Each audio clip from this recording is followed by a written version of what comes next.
রাধে। যখন কুরুক্ষেত্রের মাঠে যুদ্ধ যখন শেষ হয়ে গেল, তখন পাণ্ডবদের রাজ্যে ফিরিয়ে দিয়ে দ্বারকাতে কৃষ্ণ ভাবছে এবার আমি হস্তিনাপুর ফিরে যাই। তখন একবার পাণ্ডবদের দেখে যাই। তখন ওই পথ দিয়ে যেতে গিয়ে দেখে না যুধিষ্ঠির রাজা হবে, তাকে নিয়ে সবাই মেতে আছে, কৃষ্ণকে বলতে ভুলে গেছে, তাই পাশে রাস্তা দিয়ে চলে যাচ্ছিল। এমন সময় একটা কান্নার আওয়াজ পাচ্ছে অন্ধকারে, ঘরেতে কুন্তি পিসি কান্না করছে।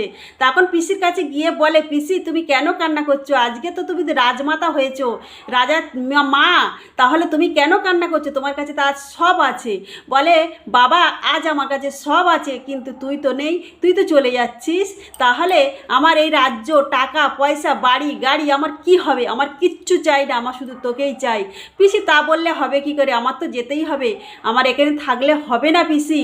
তখন বলছে, তুমি আমার থেকে কিছু চেয়ে নাও। তখন কুন্তি পিসি বলে যে, তুই আমাকে দিতে চাস, তাহলে শোন, আমার সন্তান আর আমাদের সবাইকে সবসময় দুঃখ কষ্ট যন্ত্রণা দাও। তখন আমাদের কৃষ্ণ বলেছিলেন, পিসি আর কত কাঁদবে।